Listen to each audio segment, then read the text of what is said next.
네, 이번에는 전일장을 분석해 오늘장을 알아보는 전일장 오늘장 시간입니다. 오늘은 전상현 전문가님 지금 나와 계시는데요. 안녕하세요, 전문가님. 네, 안녕하세요. 네, 전문가님 오늘 빨간불로 이렇게 증시가 출발을 했는데요. 오늘 어떻게 보셨어요? 네, 어제도 증시가 좀 깨졌죠. 기분 좋게 빨간불로 시작을 하고 있어서 아침부터 기분이 좋습니다. 네, 알겠습니다. 그러면 저희 바로 뉴스 팩트를 통해서 보는 주식 한번 살펴보도록 하겠습니다. 우선 어제장 어떻게 보셨는지 좀 설명 좀 해주시기 바랍니다. 네, 어제는 코스피와 코스닥이 둘 다 하락으로 마감을 했습니다. 네네. 일단 코스피장을 먼저 보면요. 네, 어제 코스피는 전일 대비 47.58포인트 내린 2650.13의 거래를 마쳤고 코스닥 역시 하락을 면치 못했습니다. 네. 맞습니다. 그리고 코스피, 코스닥 둘 다 하락 마감을 했는데 오늘은 이렇게 좀 빨갛게 됐잖아요. 어제 어떻게 좀 특이사항이 있었나요? 네, 어제 좀 특이사항이 있었죠. 네. 역시 계속적으로 최근 뉴스 중에서 제일 핫한 거는 러시아와 우크라이나 전쟁 여파로 인해서 네. 전 세계적으로 원자재부터 곡물 계속해서 이어지는 거기에 이제 부가로 만들어지는 자재들 그리고 네. 추가적인 가공품들 이것들이 계속해서 이어지고 있는데 어제도 역시 업종별로 음료, 음식료품이나 종이 목재를 제한 대부분 업종이 약세를 나타냈고요. 자, 그 코스피 시장에서 주가가 상승한 종목이 138개, 하락은 761개였습니다. 고려산업, 대상홀딩스 우선주, 그다음에 템표, 신성홀딩스 등 4개 종목은 상한가를 기록을 했고요. 코스피에서는 코스닥에서 나머지 6개 종목이 상한을 기록을 했습니다. 코스피는 지난 주말에 그 연방준비제도의 그 빅스텝 공식화 여파에 따라서 해외 증시 급락 여파로 하락으로 추가를 했고 위에 중국 경기 둔화 우려 지속되고 있고 지금 상해도 계속해서 봉쇄가 이어지고 있는 상황이고요. 네.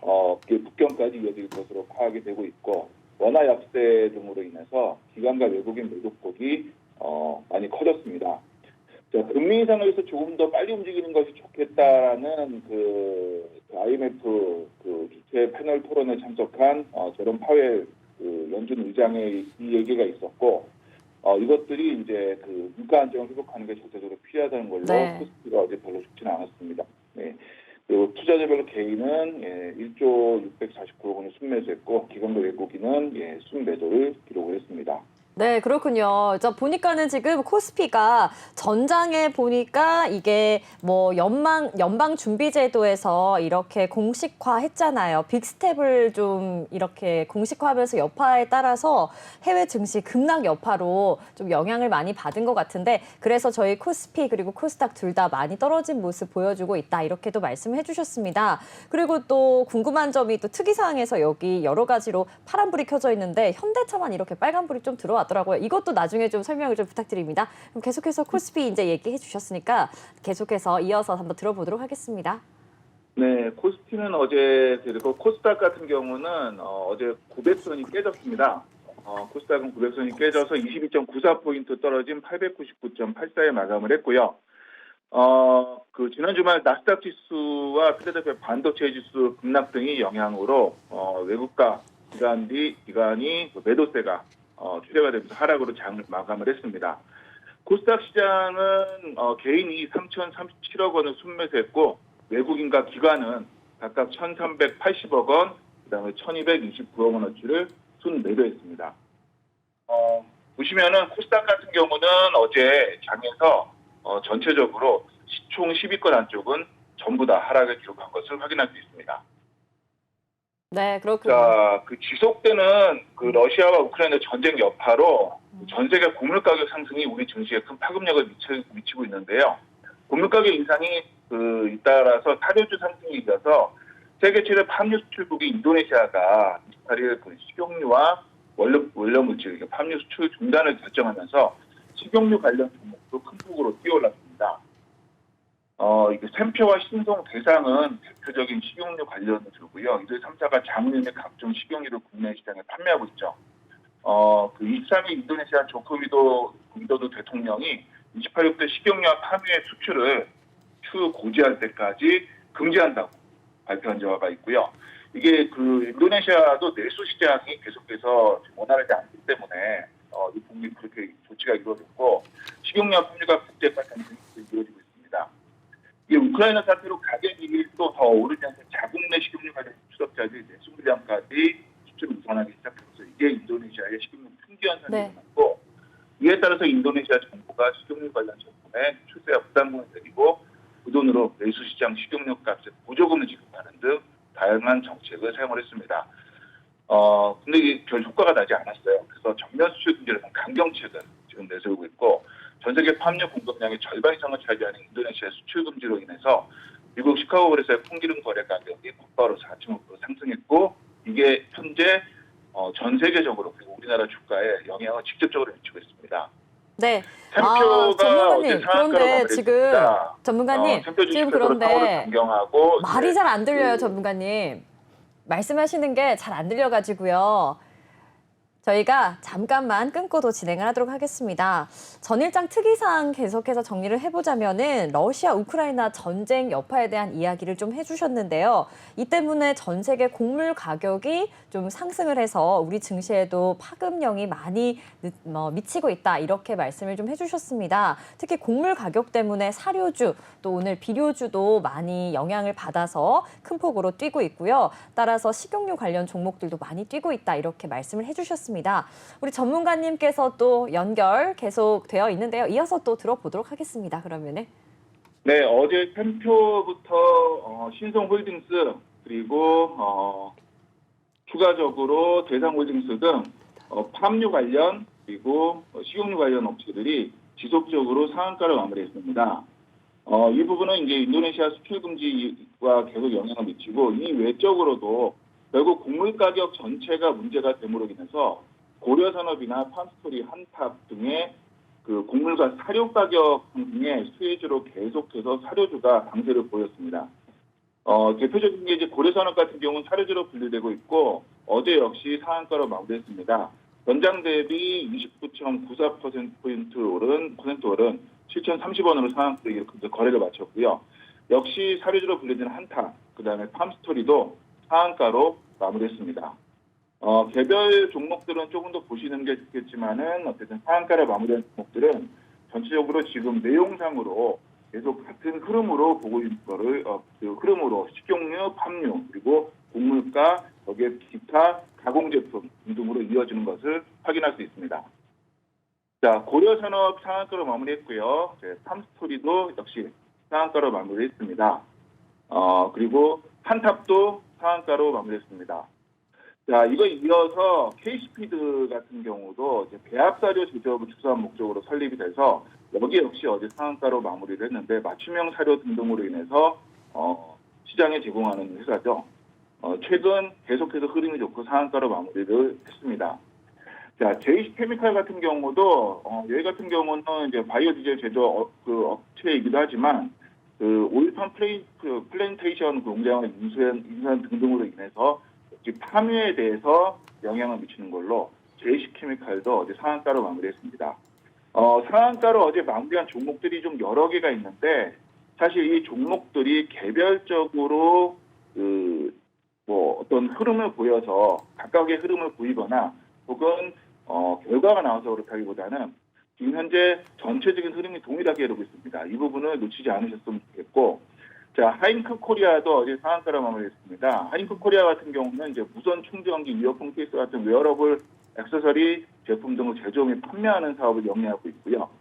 어제 상한가를 마무리한 데는 IT 액세서리 제조업체인 그 하잉크 코리아가 별도의 앱이나 키오스크 없이 QR코드나 그 NFC죠. 근거리 무선 통신으로 주문 가능한 모바일 간편 결제 서비스인 바로다 신규 사업을 추진 중이라는 뉴스 때문에 상한가로 마무리했습니다. 최근엔 계속해서 흐름이 좋고 있습니다. 하잉크 코리아도 계속해서 흐름이 좋고 있고요. 자, 지난번에 한번 나온 적이 있는데 키움 제6호 스펙이 증시가 계속 불안한 상황이 이어지면서 안정적인 수익을 내는 투자 자금이 몰리고 있는 상황입니다. 자, 그런데 이제 그 키움증권의 6호 스펙 같은 경우는 18년 후 3년여 만에 지난 7일에 상장했는데 이전에 3호와 4호는 그리고 또 2018년에 상장한 5스펙은 합병에 실패하면서 상장이 폐지된 바 있기 때문에 이 부분은 같이 좀 보셨으면 좋겠다라는 생각입니다. 상장한 지 얼마 안 됐기 때문에 주가 흐름은 크게 볼 수 없고 지금 전체적으로 두 번의 상한가를 기록하고 그 외에는 주가 흐름이 두드러지게 눈에 좋다라고 볼 수는 없는 상황입니다.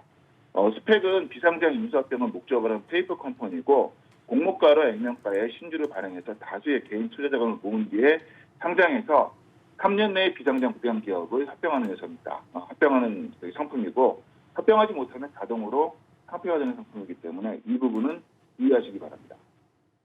네, 알겠습니다. 러시아 우크라이나 전쟁 여파로 사료 가격에 이어서 식용유 가격까지 이렇게 상승을 했는데 식용유 관련주 샘표, 신소홀딩스, 대상홀딩스 이렇게 말씀해 주셨고요. 또 이외에도 하잉크 코리아 그리고 스펙주, 키움 제6호 스펙 관련해가지고도 말씀을 해주셨습니다. 네, 그럼 계속해서 원자재 가격이 당분간 상승을 한다고 그러는데 이 관련해가지고 이야기 좀 들려주십시오.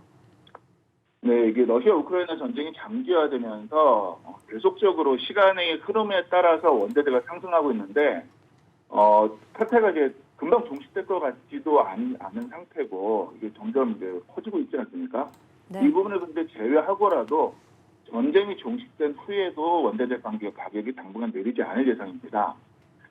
향후에 한국은행이 이제 24일에 해외 경제 포커스를 발표를 한 바 있는데 국제 원자재 가격이 우크라이나 사태 이전에도 팬데믹 충격 이후에 빠른 경기 회복, 탄소 중립 강화 등에 따른 수급 불균형 지속 등으로 높은 수준을 유지하고 있다면서 밝힌 게 있습니다.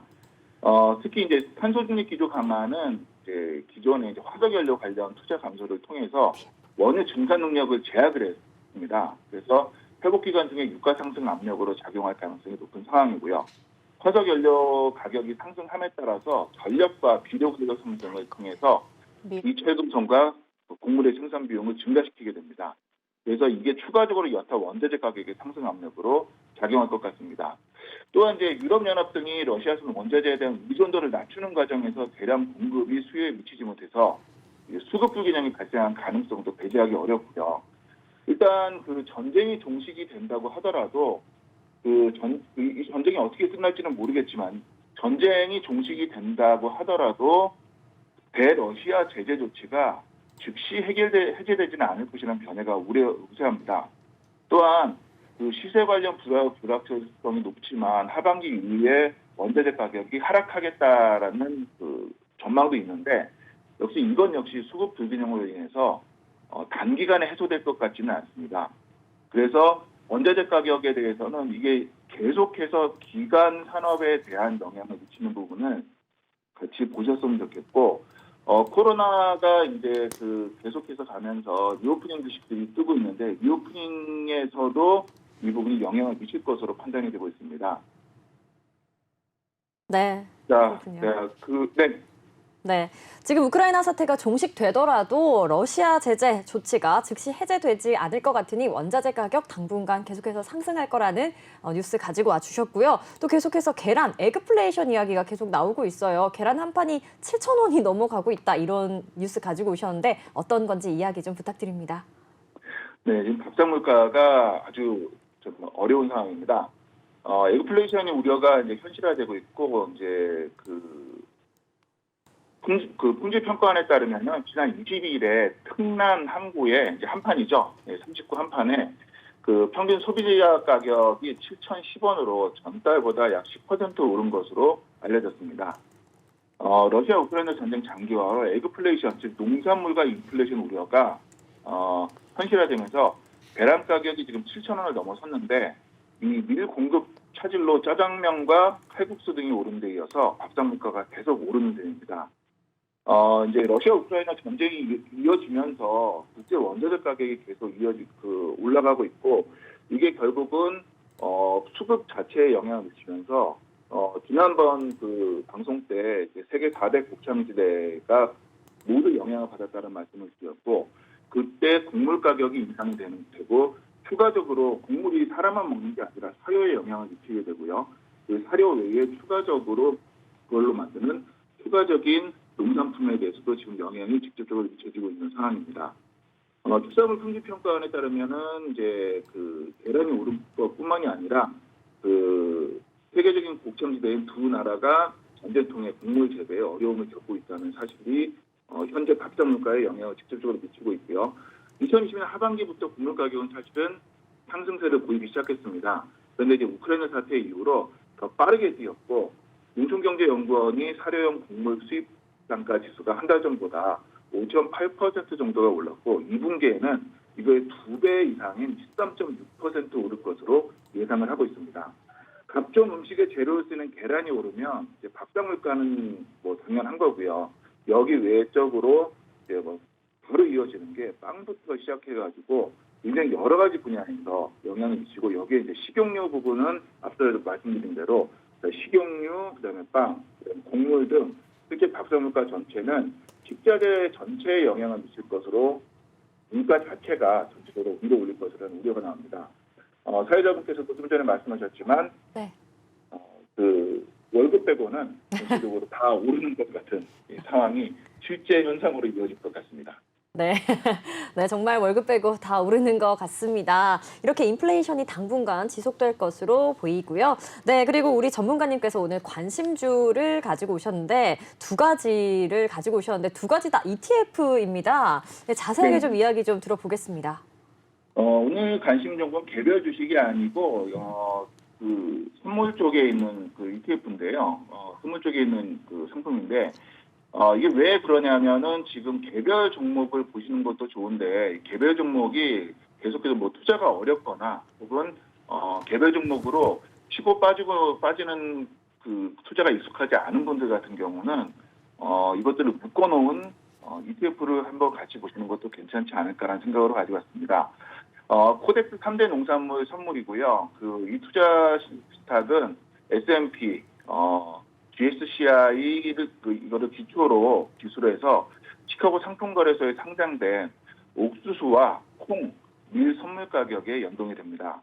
그래서 3대 그 농산물에 대해서 골고루 영향을 받을 수 있는 상품이라 이것도 관심을 좀 가져보셨으면 어떨까 하는 생각이고 기본 차트는 상당히 좀 오른 뒤에 지금 어느 정도 횡보정으로 가고 있는데 지금 현재 그 곡물 가격이 오르는 부분이 장기화될 것 같아서 이것도 관심을 가지고 보셨으면 좋겠다라는 생각이고요. 자, 타이거 농수산물 그 ETF를 가지고 나왔습니다. 역시 기초지수가 S&P에 돼 있는 상품이고요. 그 S&P 지수에서 역시 밀, 옥수수, 대두, 설탕 등 4종목의 농산물 선물 가격 움직임을 나타내는 지수입니다. 개별 종목을 보시는 게 익숙하시면 개별 종목을 보시는 것도 괜찮고요. 개별 종목이 익숙하지 않으시다면 ETF로 선물로 묶어서 보시는 것도 권장을 드리는데 개별 종목이 지금 워낙 빠르게 움직이고 있습니다.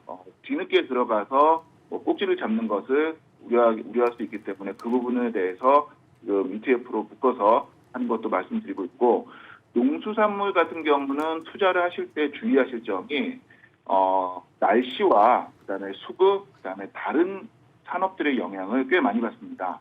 하지만 1년 농사가 결정되는 시기 이후에는 이걸 뒤집기가 또 쉽지 않기 때문에 그리고 마찬가지로 파생되는 여러 가지 상품들을 동시에 쭉 확인할 수 있고 이것이 내가 충분히 예측할 수 있는 생활에서 얻을 수 있는 지식이기 때문에 농산물에 대해서는 조금 더 관심을 가지고 지켜보시길 바라고 개별 종목, ETF 어느 쪽으로 되든지 간에 투자에 관심을 가지고 보셨으면 좋겠다는 생각입니다.